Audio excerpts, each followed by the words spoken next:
Will be altered state of consciousness पे, क्योंकि मुझे नहीं पता मेरी ऑडियंस कौन है, मुझे आज पीजी से नजर आ रहे हैं, एचओस तो गायब हो गए। एचओस है, कोई जूनियर ऑडियंस है हमारी? अच्छा, थोड़ा सा बहुत डायरेक्ट तरीके से ये बात कर रही है, लेकिन इट्स वेरी वेरी इंपॉर्टेंट कि जब एक मरीज आपके पास ऑल्टर्ड स्टेट में आता है तो आपने ये देखना होता है कि या तो वो ब्रेन की तरफ उसकी काउंसिल है या मेटाबॉलिक। अब ब्रेन के अंदर जो है उसको स्ट्रोक हो सकता है, उसको मेनिंगोएन्केफेलाइटिस हो सकता है, ठीक है, और स्ट्रोक में फिर हेमरेजिक हो सकता है, थ्रोम्बोटिक हो सकता है, सब इंक्लूड हो सकता है। तो वो आप सिंपली हिस्ट्री से और उसके सिटी स्कैन से आपको इजीली अवेलेबल है, इसमें तो कोई दो राय नहीं, पता चल जाए। Once you have ruled out कि सीएनएस की कॉज नहीं है, उसके बाद आप मेटाबॉलिक की तरफ चले जाएं। अच्छा, ये सब चीजें आपने कब करनी है? ये आपने उस वक्त करनी है once you have stabilized the patient, यानी उसका एबीसी। पहले से डीडी नहीं बनाना। इमरजेंसी में पेशेंट लैंड करेगा, चाहे वो किसी चीज का भी पेशेंट है, आपने उसको स्टेबलाइज करना, ठीक है, आपने उसका एयर वे ब्रीदिंग सर्कुलेशन देखी। अगर वो स्टेबल नहीं है, पहले उसको स्टेबल, उसके बाद फिर आपने जो है वही दो चीजें भी, या तो ये ब्रेन हो सकता है या ये मेटाबॉलिक। अब मेटाबॉलिक के अंदर जो सबसे ज्यादा इंपॉर्टेंट चीजें हैं हमारे पास, वो है ओल्ड एज के अंदर सेप्टिसीमिया। सबसे ज्यादा कॉमन बूढ़े लोगों के अंदर सेप्टिसीमिया जो है वो पेशेंट को नॉकआउट कर देते हैं, ठीक है।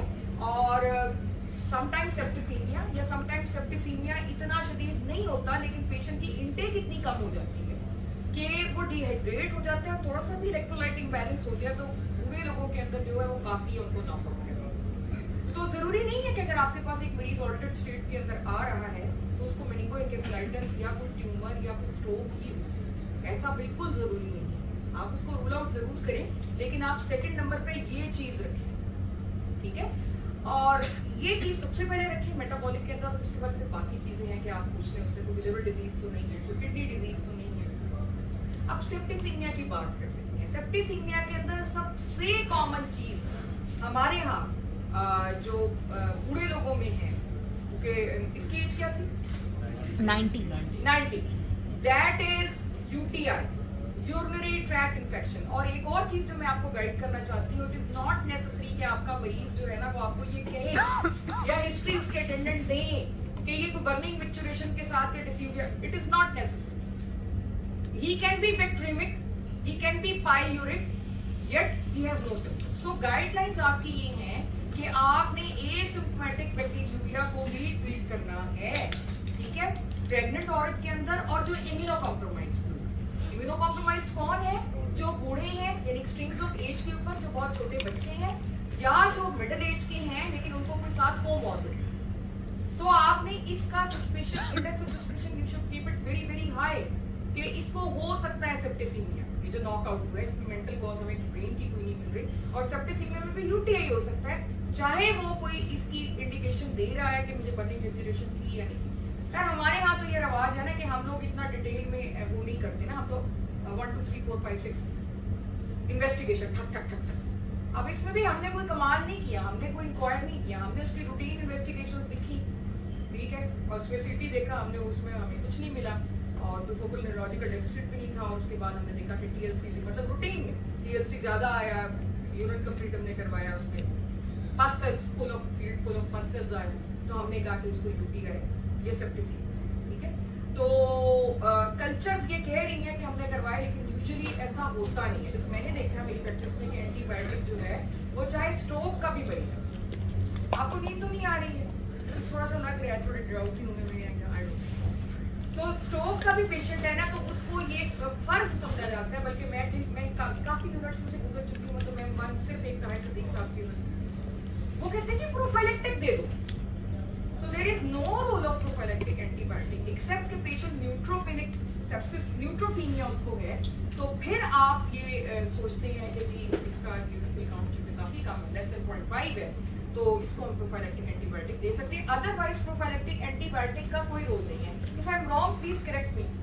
कोई है, किसी को पता है कि कोई प्रोफाइलेक्टिकली हमको एंटीबायोटिक दे? पर हमारे यहाँ ये प्रेक्टिस है और बड़े सीनियर लोग ऐसा कर रहे हैं कि जी हम उनको बचा रहे हैं hospital required. I don't know, हो सकता है। तो कल्चर्स अल्लाह करे कि हो जाया करें, लेकिन वैसे हो नहीं रहे, तो दिस इज वेरी गुड। दूसरी चीज जो मैं ऐड ऑन करना चाहूंगी वो ये करना चाहूंगी कि क्योंकि बात हो रही थी मरियम से भी, तो वो कह रही थी कि जी जब सेल क्लब भी शुरू करना चाह रहे हैं मोर्टेलिटी, तो मैंने कहा ये हम इतना सारा कुछ कर नहीं सकते, तो हम ये करेंगे कि जो भी डिस्कशन हो रही है, जैसे मोर्टेलिटी में हो रही है कोई केस डिस्कशन, तो उसमें से कोई एक आधी गाइडलाइन पकड़ के हम बच्चों को बता देंगे जो कि रॉन्ग भी प्रैक्टिस हो रही है हमारे यहाँ। तो इत्तेफाक से आज मुझे मौका मिल गया कि मैं स्लाइड्स देख रही थी, बड़ा अच्छा बता रही थी ये, इसी तरीके से बताना चाहिए आम फहम ज़बान में, और बजाय इसके कि आप स्लाइड्स रीड करें।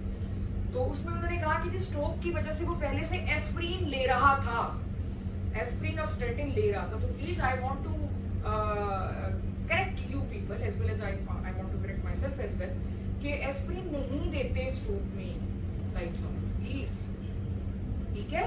हम एस्प्रिन की स्टेरॉइड डोज देते हैं, उसके बाद हम क्लोपिडोग्रेल देते हैं, इसमें तो कोई बड़ी बात नहीं है कि हम, ठीक है, मैं खुद भी इस चीज़ की हामी नहीं हूँ कि आप गाइडलाइंस को ब्लाइंडली फॉलो करें, क्योंकि वो उन्होंने अपना सेटअप वगैरह देखना होता है, लेकिन ये तो कोई ऐसी चीज़ नहीं है जो हम ना कर सकें। हमने सिंपली उसको एस्प्रिन की लोडिंग डोज दे के हमने क्लोपिडोग्रेल चला 1 साल तक की, ठीक है, तो इसमें तो कोई बड़ी बात नहीं है। तो हम क्यों मरीज को एस्प्रिन देते हैं, ठीक है, अगर हमने देख भी लिया कि किसी ने गलत स्टार्ट कराई है तो हम उसको क्यों नहीं स्टॉप करें, ठीक है। तो हमने इसको क्लोपिडोग्रेल दी है, और हमने स्टेटिन भी एक्यूट इस्केमिक स्ट्रोक में 48 आवर्स के बाद देनी है। वैसे बरसबील तस्करा एक बात हो गई कि ये भी एक अच्छी बात है जो कि आपकी नॉलेज में इजाफा करे।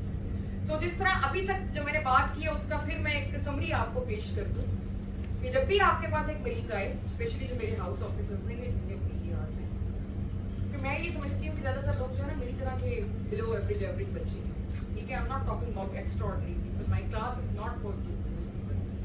मैं जब हाउस ऑफिसर बनी थी या जब मैं नई PGR बनी थी, तो मुझे ये भी नहीं पता था, मुझे किसी ने नहीं बताया था कि किस तरह डील करना है, क्योंकि बंदे को बहुत ज़्यादा स्ट्रेस होता है जब वो नया डॉक्टर बनता है, PGR हो जाता है कि किस तरह से डील करना। मरीज आ गया ऑर्डर स्टेट के अंदर, अब हमें तो किसी ने रियल टाइम प्रैक्टिस नहीं करवाई ना, हम तो किताबें पढ़ के आ गए बस, स्पेशली हाउस ऑफिसर।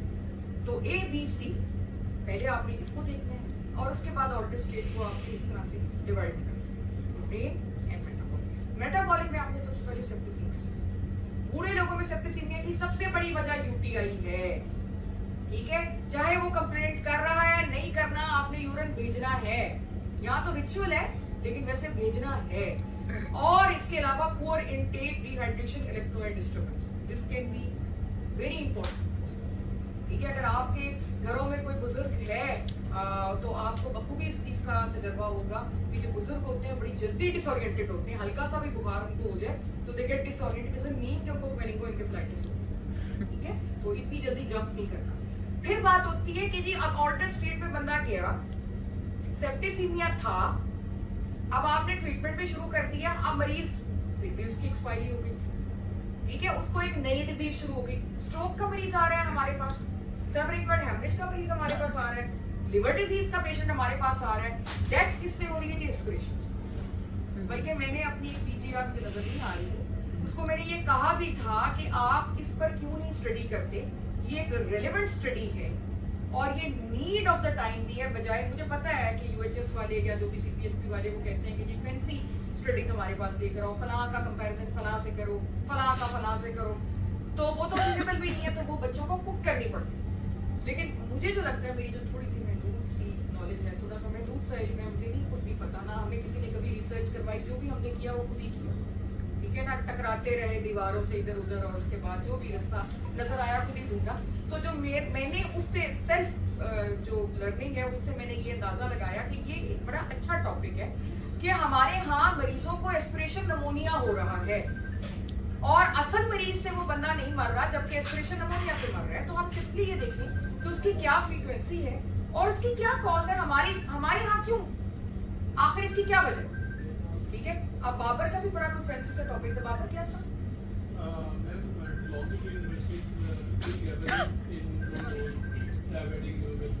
अब लो डोज डायबिटिक न्यूरोपैथी, हमें तो जो वहां से मिल जाती है दवाई है जो सस्ती होती है हम दे देते हैं, ठीक है। अब अगर डिलॉक्सिडिन सस्ती मिल रही है तो हम मरीज को कहेंगे वो ले लें, नहीं तो हम वो पीएंगे भले। मतलब ये तो वो है कि जो अफोर्डिंग मरीज है, जो दोनों को अफोर्ड कर सकते हैं, और उसके बाद हम कहें कि भाई तुम ये ले लो, तुम वो ले लो। तो उससे ज्यादा ये किसका मैसेंजर फोन आ रहा है? मेरा तो नहीं। अच्छा, उससे ज्यादा ये चीज इंपॉर्टेंट है कि एस्पिरेशन से जो मरीज मर रहे हैं, आखिर वो क्यों मर रहे हैं, उसकी क्या कॉज है नंबर 1, और वो कॉज अगर हमें पता चल जाएगी तो शायद हम उसको प्रिवेंट कर सकें। द कॉजेस क्या हैं आपके ख्याल में? Now the ball is in your court, over to you. क्या आपके ख्याल में रीजंस हैं? जी बाबर, क्यों एस्पिरेशन हो रही है लोगों मरीजों को? क्या गाइड करना है हमने, हमें बताइए। एनजी फीड जी जी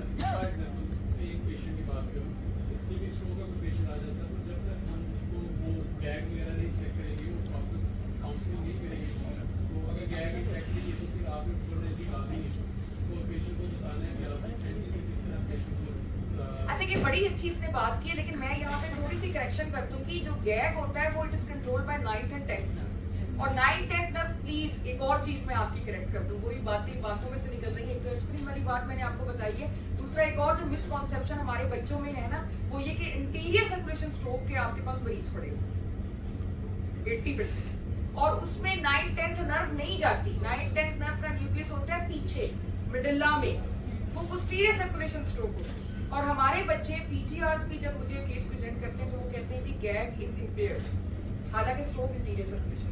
तो प्लीज ये अपना किबला दुरुस्त कर लें कि अगर इंटीरियर सर्कुलेशन स्ट्रोक है तो आप क्यों ये कहते हो कि गैग इज नहीं, वो दे सकता है, लेकिन गैग जो इम्पेयर्ड उसका होता है वो मोस्ट ऑफ द टाइम जो होता है वो इसलिए होता है कि 7th नर्व जब गई हुई है तो ऑब्वियसली उसका च्यूइंग और ये वो सारा वो प्रॉपरली इसकी वजह से स्वॉलो, उसको आपको लगता है, आप मिस इंटरप्रेट करते हो कि शायद ये 9th 10th नर्व की इन्वॉल्वमेंट है, हालांकि ऐसा होता नहीं है। 7th नर्व जो होती है वो आपकी टंग और आपकी ये चीक मसल्स हैं और ये आपकी लिप्स, ये सारे हेल्प कर रहे होते हैं आपकी स्वॉलिंग में। अगर ये चीजें ना करें ना तो आपको स्वॉलो करना बड़ा मुश्किल होता है, तो आप इसको मिस इंटरप्रेट करते हो। प्रेशर इफेक्ट्स इतनी ज्यादा इंटीरियर सर्कुलेशन के वो पीछे जाके, अगर आप पोस्टीरियर सर्कुलेशन स्ट्रोक की बात करो या पोस्टीरियर क्रेनियल फॉसा की बात करो तो चूंकि छोटी सी स्पेस है और वहाँ पे वाइटल सेंटर्स पड़े हुए तो वहाँ प्रेशर की सेंस बनती है। बट सॉरी, इंटीरियर में कोई ऐसी चीज नहीं पड़ी हुई कि वो इतना प्रेशर दे कि वो पोस्टीरियर मिडिला को करे, ऐसा कोई मुझे नहीं पता, मेरे रीड में नहीं है कि वो करे। तो यूजुअली एक इस चीज को आप करेक्ट करें, गैग की बात नहीं है, बात है जीसीएस, बात है जीसीएस की, कि अगर उसका जीसीएस जो है वो 9 से कम है तो आप कोशिश करें कि उसको 1-2 दिन आप एनपीओ रखें, नथिंग पर, ठीक है? दैट मेक्स सेंस, क्योंकि होता ये है कि फिर एनजी फीडिंग का तरीका भी नहीं बताया जाता। जो नेक्स्ट पॉइंट है वो ये है कि एनजी फीडिंग का क्या तरीका है, कोई बताएगा? Any of the back benchers may be? जी आप बताओ, जो इचोस हैं उनसे पूछ लेते। हाँ बेटे आप बताओ, पता है एनजी, अगर आपने किसी को कहना हो कि आपने इसको एनजी फीडिंग करानी है तो किस तरह आप कराएंगे? क्यों जी? हसीब, अवैस, बोलो ना, कुछ भी बोल दो। एक पेशेंट सिटिंग पोजीशन में होना चाहिए वेटिंग, और after giving feed given 20 to 30 minutes patient को बिठा के, और उसके बाद उसको वॉश भी शायद करते हैं ना आफ्टर, मतलब पानी की 2 सिरिंजेस में देते हैं और बिठा के रखना इज वेरी वेरी इंपॉर्टेंट।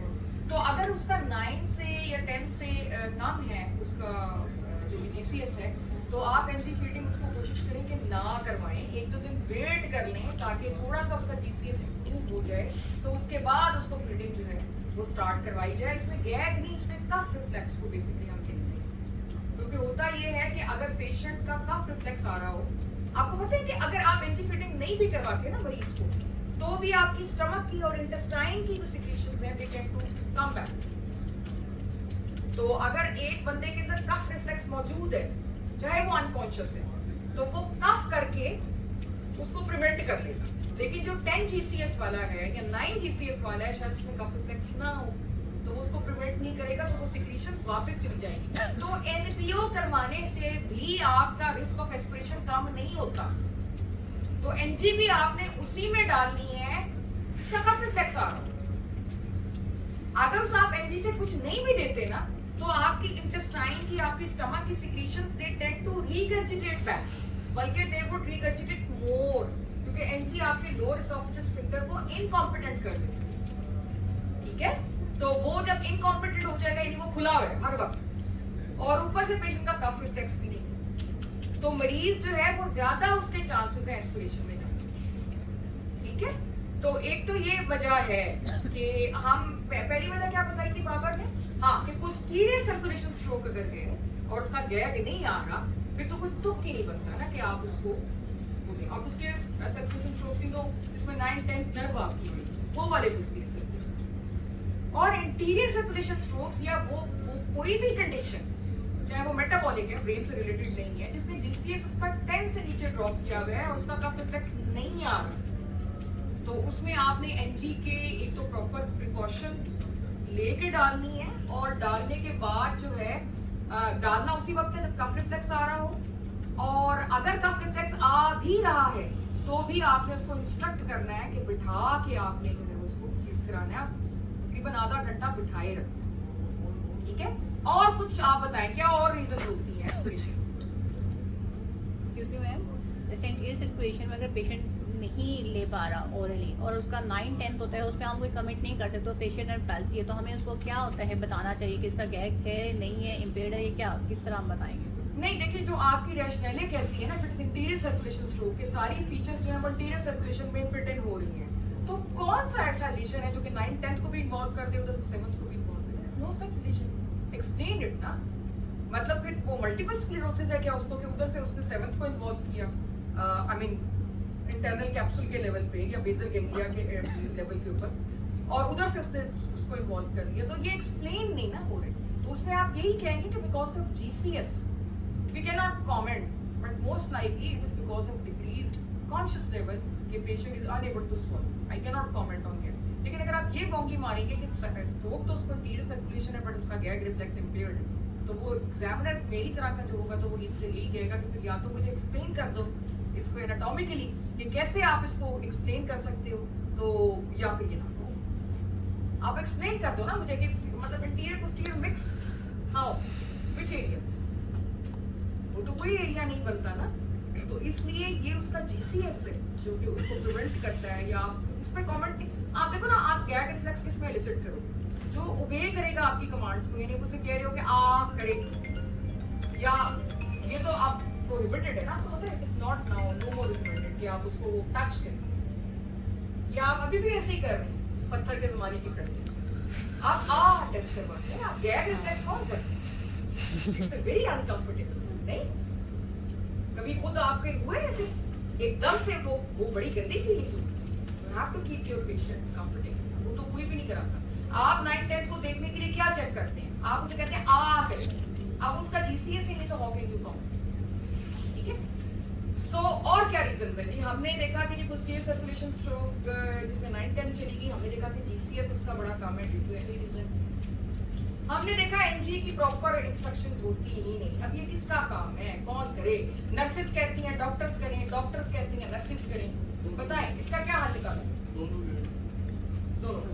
तो हम उनका तो जिम्मा नहीं उठा सकते, लेकिन हम अपना जिम्मा तो उठा सकते। तो हमारे यहाँ अगर पीजीआर बिजी है, पीजीआर के पास पर पीजीआर कितने बेड होते हैं? 4, और एचओ के पास 2। तो मेरा ख्याल है कि एचओ के पास चूंकि कम होते हैं और उसका अभी इतना काम नहीं है कि वो अपना ब्रेनस्टॉर्मिंग करके एक डायग्नोसिस बनाए, वो जिम्मेदारी अभी भी हमारे पीजीआर के ऊपर है या कंसल्टेंट के ऊपर है कि उन्हें मिलके एक वो ब्रेनस्टॉर्मिंग करनी होती है, they have to reach a diagnosis. तो आई वुड सजेस्ट कि this is a big task if you do it, मतलब ये कोई छोटा काम नहीं कि आप इसको समझे कि नहीं मेरा ये काम है जो कि नर्स को करना चाहिए, कोई भी काम छोटा नहीं होता। अगर आप उसके अटेंडेंट को या मरीज अगर इस काबिल है कि मतलब कि जिस तरीके से आप उसको प्रॉपर तरीके से समझा देते हैं और वो इस वजह से बच जाता है, तो मुझे लगता है आपका काम ज्यादा बड़ा है। पर इसको तो पीजीआर के जो मुझे फैंसी डायग्नोसिस तो बता रहा है, लेकिन उसका मरीज मर गया बिकॉज ऑफ एस्पिरेशन, क्या फायदा है अगर उसके बेड के ऊपर एक प्रिवेंटेबल डिजीज, एक ट्रीटेबल डिजीज का मरीज मर गया और उस डिजीज की वजह से नहीं मरा बल्कि एस्पिरेशन अमोनिया की वजह से मर गया, तो दुख है उस पीजीआर। मुझे नहीं चाहिए उसकी नॉलेज, मुझे नहीं चाहिए उसकी ये टेंजो और मेरोनैम वाली antibiotics, I don't want anything. मुझे ये चाहिए कि आपका मरीज ठीक होके गया कि नहीं, वो आपसे सेटिस्फाइड होके गया कि नहीं, ये चीज मैटर करती है। आपका मरीज जो यहाँ से ठीक होके जाता है ना, आपके रवैये को वो याद रखता है हमेशा। और मैं आपको बताऊं, इसमें गुर्बत अमारत का भी चक्कर है। हमारी पाकिस्तानी कौम ऐसी कर्जे लेके भी अगर इसको आना पड़ा ना, अगर वो सेटिस्फाइड है आपसे तो वो आए, वो कहता कि वो बड़ा चंगा डॉक्टर, और दुनिया के दूसरे कोने से भी वो गाड़ी करवा के आपके पास। तो ये चीज बड़ी इंपॉर्टेंट है, हम इसको इग्नोर करते हैं। हम कहते हैं कि हम पढ़ लें, हम गाइडलाइंस कर लें, हम ये कर लें। असल चीज तो प्रैक्टिकल है कि प्रैक्टिकली आपका मरीज कितना सेटिस्फाइड है और कितना ठीक हो गया।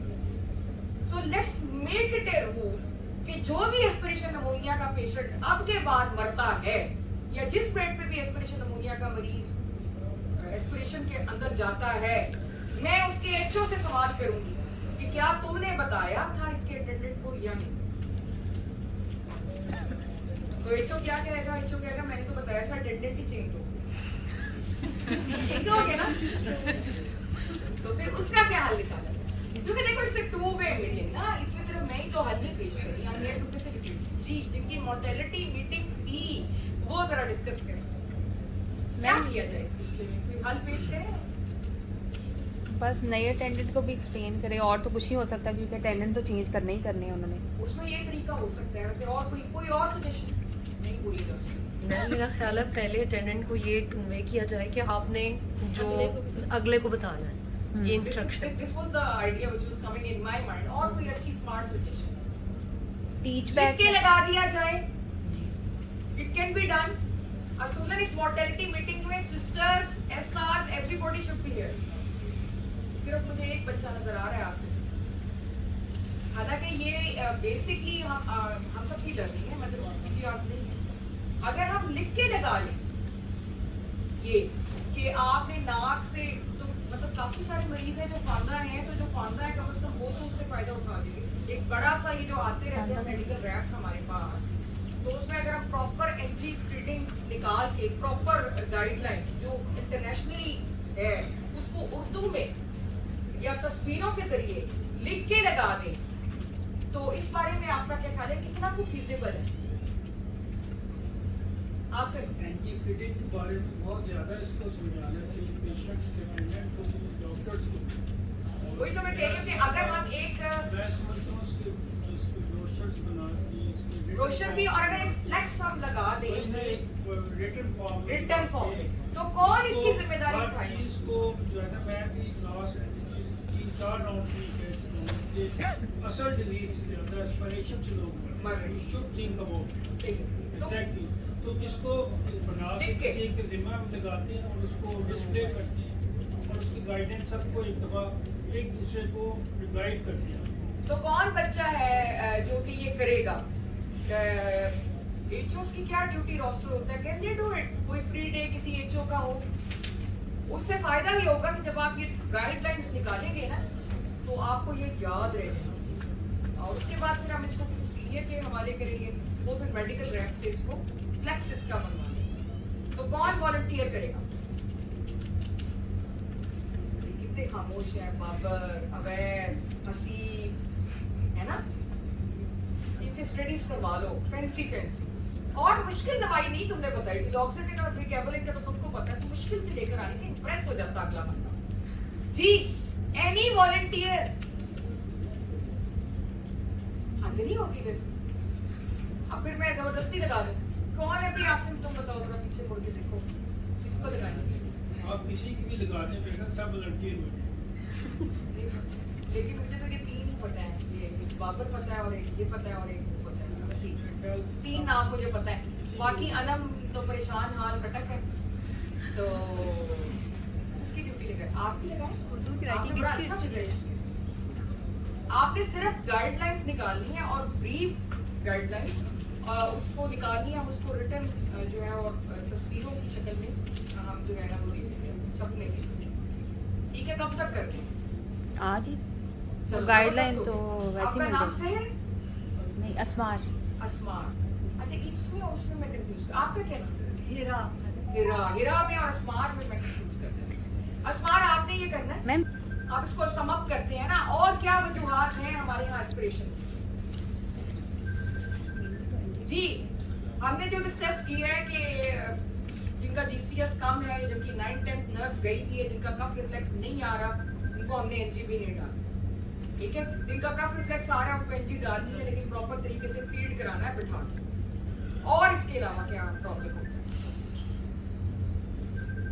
पेशेंट का पोस्चर जो है ना हमारे जो that is very important, position of the patient. आपको पता है अटेंडेंट्स में वो अपने खाने में मगन होते हैं, मरीज को फिट्स पड़ रहे होते हैं या वो अनकॉन्शियस पड़ा होता है, यूं सीधा।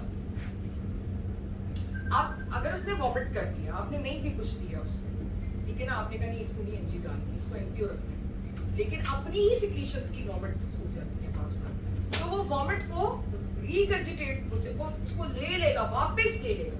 तो जितने भी जीसीएस कम वाले मरीज आ रहे हैं उनको आपने हेड एलिवेशन उनकी करवानी है एटलीस्ट 30 डिग्री, ठीक है, और करवट पे भी उनको करवट दिलवानी है। ये तो वैसे भी प्रोटोकॉल है ना कि हर अनकॉन्शियस जो पेशेंट है उसको आपने हर 2 घंटे के बाद करवट दिलवानी है। तो करवट के ऊपर भी वो जो है ना वो अपनी सिक्रीशंस को यूं नहीं लेकर चलेगा, वो इस तरफ साइड पर गिरेगा। सो position of the patient is very very important. तो वो जितने भी अनकॉन्शियस मरीज हैं उनको आपने सबको इंस्ट्रक्ट करना है कि इट शुड बी 30 डिग्री आपका हेड एलिवेट होना चाहिए, और उसके बाद उसको हर 2 घंटे, जब वो सीधा होगा हर 2 घंटे के बाद उसको करवट दिलवानी, ठीक है। उसको एनजी उस वक्त तक नहीं डालनी है जब तक उसका जीसीएस 10 से ऊपर ना हो, उसका कफ रिफ्लेक्स ना हो। पोस्टीरियर सर्कुलेशन स्ट्रोक में एनजी नहीं डालनी, उसका फिर हम बाद में सोचेंगे कि क्या करना है, हमने गैस्ट्रोस्कोपी करनी है या कोई भी। पहले 2-3 दिन आप उसको फ्लूइड पर रख सकते हैं, कुछ नहीं होता। हमारे अंदर अच्छे खासे जो पेशेंट हैं, जो वेल बिल्ड पेशेंट हैं, उनमें सिर्फ डेक्सट्रोज की जरूरत होती है, जो इमीडिएट आपकी एनर्जी चाहिए होती है वो ग्लूकोज होती है, तो आप उसको डेक्सट्रोसिलाइन दे सकते हैं। मैं हर एक को यही कहती हूँ, तो वो कुछ नहीं होगा अगर आप नहीं खाएगा। मरीजों को, अटेंडेंट्स को भी ये बताने की जरूरत है, मरीज मर रहा होता है, वो कह रहे होते हैं हम इनको कुछ खिला दें, यार वो अगर नहीं कुछ खाएगा तो कोई फर्क नहीं पड़ता। 2-3 दिन आपके निकल जाते हैं अगर आप उसको इलेक्ट्रोलाइट और उसकी शुगर को सही रखते हैं, ठीक है। ये बहुत ज्यादा बेचारे जो वेस्टेड पेशेंट्स होते हैं, जो कि किसी हाईली टॉक्सिक कंडीशन में जिनमें हाई टर्नओवर हो रहा होता है, उस पर फिर हमें टीपीएन की तरफ आना पड़ता है। हमें सोचना पड़ता है कि यार इसकी तरह की किसी ह्यूमन पूरी करें, कोई माइनर रिसर्च होती। अदरवाइज एक आपका नॉर्मल बिल्ड जो पेशेंट है वो 2-3 दिन आप वेट कर सकते हैं उसको फ्लूइड पे रख के, जिसमें कि इलेक्ट्रोलाइट्स, पानी और शुगर, ठीक है ना। तो इसलिए आपने ये परेशान नहीं होना। अच्छा, इसमें एक और सवाल जो बच्चों का होता है वो ये होता है, मैडम हमारा तो मरीज डायबिटिक है, हम नहीं दे सकते इसको डेक्सट्रोसिलाइन। भाई कोई फर्क नहीं पड़ता, hypoglycaemia is more damaging as compare to hyper. अगर मरीज डायबिटिक भी है लेकिन वो अनकॉन्शियस है, तो ये तो कहीं नहीं लिखा ना कि आप उसको एनपीओ कर दें, बल्कि डायबिटिक पेशेंट के अंदर चांसेस ऑफ हाइपोग्लाइसीमिया मोर होते हैं। क्यों होते हैं? क्योंकि उनका लिवर का रिजर्व नहीं, ग्लाइकोजन नहीं है। तो अगर आप उनको एनपीओ रखोगे तो वो हाइपोग्लाइसीमिया में जाए, और hypoglycaemia within no time उनका ब्रेन डैमेज करेगा। तो अगर खुदा ना खास्ता उसकी शुगर थोड़ी सी ज्यादा हो भी जाती है तो वो हॉस्पिटल में है, उसको संभाल लो। आपको पता है जब मरीज इमरजेंसी में आता है तो हमें स्टैंडिंग इंस्ट्रक्शंस थी, ग्लूकोमीटर जमाने में एक होता था, अभी भी नहीं होता होगा, कि अगर उसको आपको लग रहा है कि ये कोई हाइपो या हाइपरग्लाइसीमिया वाली कैफी से 2-4 है और इस वजह से इसको कोई प्रॉब्लम हो रही है, तो आप उसका सैंपल ब्लड का ड्रॉ करने के बाद उसको 25% डेक्सट्रोज दे दें, even if you don't know कि उसका शुगर लेवल क्या है, क्योंकि वो ज्यादा से ज्यादा 10-20 मिलीग्राम पर डेसीलीटर बढ़ा दे, वो जिंदगी को खतरा नहीं। लेकिन अगर उसका शुगर लेवल लो है और आप उसको शुगर नहीं दे रहे हैं तो वो खुदा न खास्ता उसका ब्रेन डैमेज करेगा। सो इस चीज से कभी नहीं घबराना, ठीक है। तो थोड़ी सी मैंने आपको गाइडलाइंस भी करेक्ट कर दी, एक तो एस्पिरिन वाली, और एक इस चीज की मैंने आपको करेक्शन कर दी है कि डेक्सट्रोसिलाइन आराम से दिया जा सकता है, वो ब्रेन एडिमा को भी नहीं बढ़ाता, डेक्सट्रोस वाटर बढ़ाता है। डेक्सट्रोसिलाइन आप आराम से मरीज को दे सकते हैं, और ये सारी चीजें हैं। और इसमें मैं ये चाहती हूँ कि आप में से एक कस्मार को मैंने ये नहीं दिया जो तुम्हारे ट्विन सिस्टर पे वो लगती है, फिरा को मैं ये कहूँगी कि प्रिवेंशन ऑफ एस्पिरेशन निमोनिया से रिलेटेड हमें कुछ निकाल के लेकर आए, जो कि हम अपने ऑफिसेस, कंसल्टेंट ऑफिसेस में लगाएं, ताकि कोई